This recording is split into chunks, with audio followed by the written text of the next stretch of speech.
Chapter 7. I Know You. Consider the chances that two halves of the same particle of the universe can pass by one another, though they are generations or even light years apart.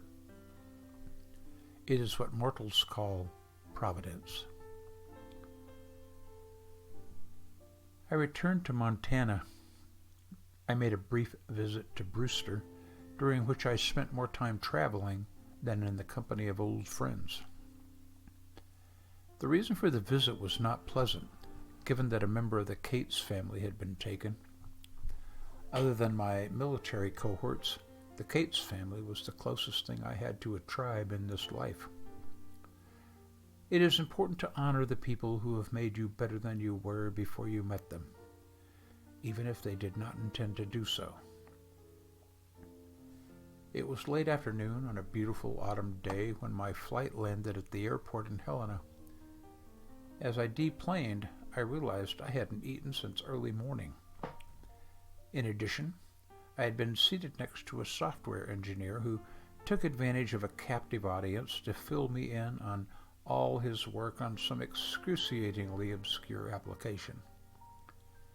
While I made every effort to appear intent as he spoke, I was looking past him and his little story. I stopped listening altogether when he said he had never been fly fishing. During the last hour of the flight, I longed for a bit of solitude, a steak, and a few ounces of good scotch before making my westward drive to Brewster. I knew exactly where to go as I turned my rental car toward the city. A mere 3 miles from the airport, the Silver Star Steak Company had long been one of my favorite restaurants. Years ago, I learned that there I could have a quiet dinner, avoid eye contact with other patrons, and not be bothered, particularly by some fellow with a boring story about software. I was escorted to a table near the bar by a cheerful hostess. I always found the staff to be genuinely enthusiastic, and over the years a few of them welcomed me as a periodic regular. Though I visited once every 3 or 4 years, they might nod in vague recognition or give me a knowing wave as I sat for my meal. This time was different. A new staff member had joined since I was last there. As the simply dressed, pixie-haired waitress approached my table, she stopped a good 10 feet away. Appearing to be a bit confused, she dropped the menu she was carrying. Neither of us looked down to see what happened to it. She looked directly into my eyes, quizzically appearing to be immobilized. There is a haunting word in Portuguese, saudades. Untranslatable to English, it describes a deep yearning to be near again to something or someone that is distant, or has been loved, then lost, or perhaps never was.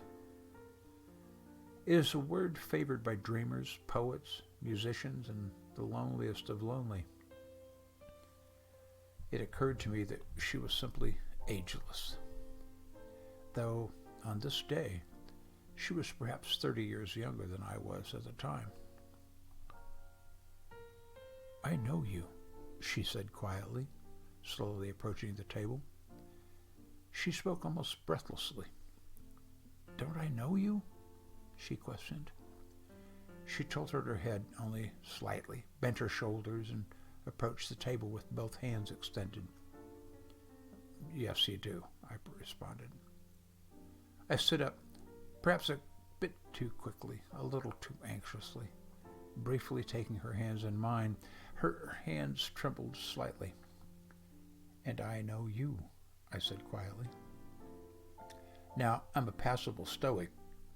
I have to be, considered what I do for a living. However, this time, I could barely contain my emotions. Truth be known, I was trembling as well. Every fiber of my being wanted to hold her close, absorb her, pick her up in my arms, and disappear into the eternity of every future waning afternoon. Where from? She asked. Forever, I said. Forever? She asked. Well, at least that part of forever that's behind us, but that's not important to me as seeing you right now. Where have we known each other before? She asked.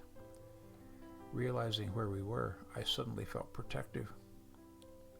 You have other tables, my friend, I stated, letting go of her hands and looking around the room.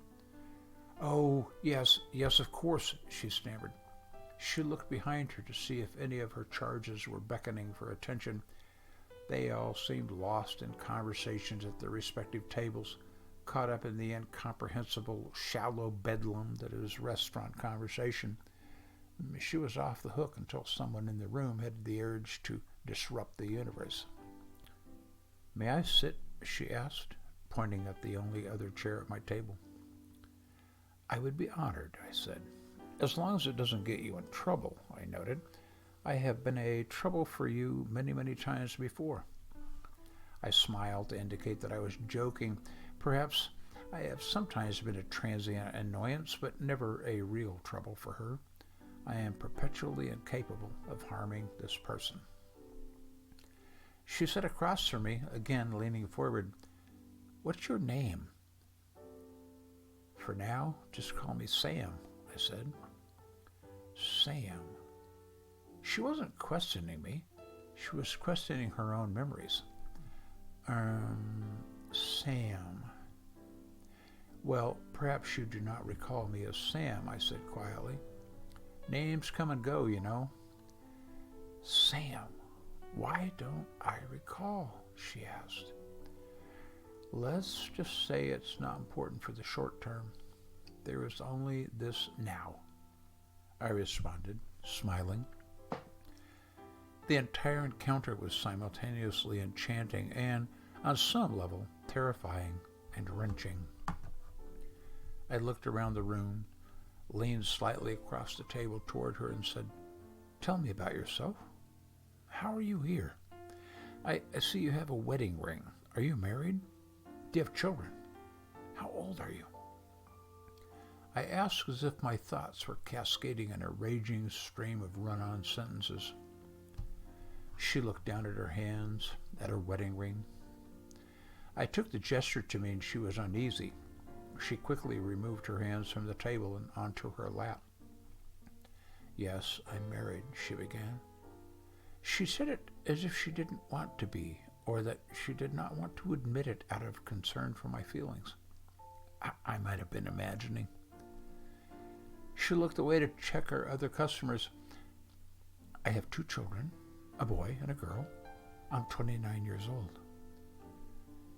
29, I thought. We are asynchronous.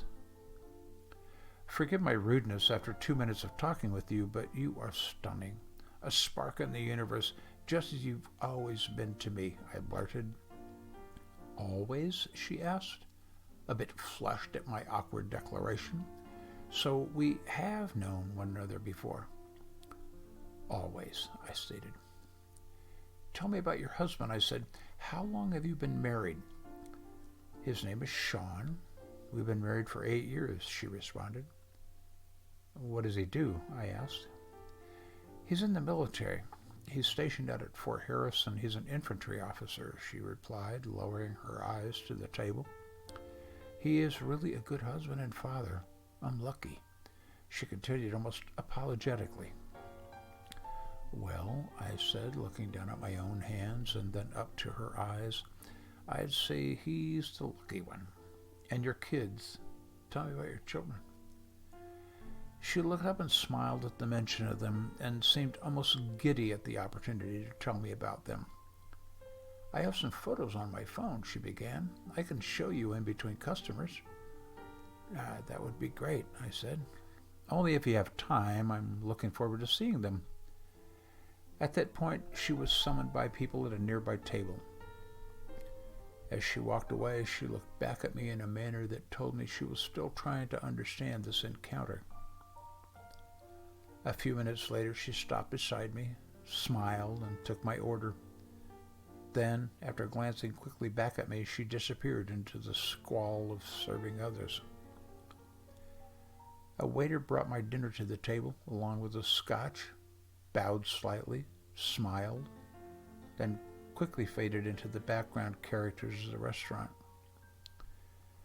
I consumed my meal alone and in silence, lost in thoughts about coincidences and providence, about convergences and divergences of energies and universes and the essences of souls.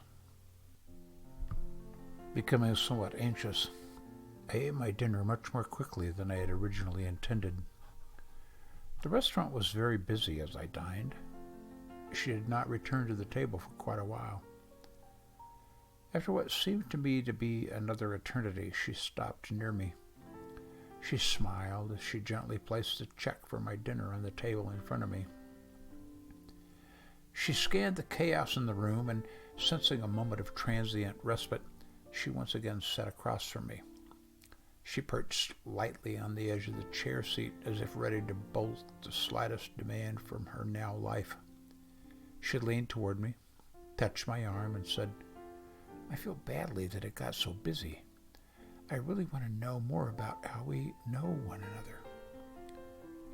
"It will come to you someday," I said, "but this is not the time. Until it is, I wish you and your family the very best of everything." I retrieved an envelope from my coat pocket and pressed it into her hand. "Please keep this with you in your pocket until you get home. Tell your husband it is a gift from an old family friend who wishes the best for you and your family," I said. It contained $50,000 in cash, which I had planned to give to the Cates family the next day. I could always wire them more for the educational trust another time, but I did not know when, once again, I would have this day, this unique, providential encounter. Along with the dinner check, I placed a $100 bill on the table, squaring up for my $30 meal and drink. "Do not spend time on thinking about our visit now. Enjoy your life, your husband, and your kids.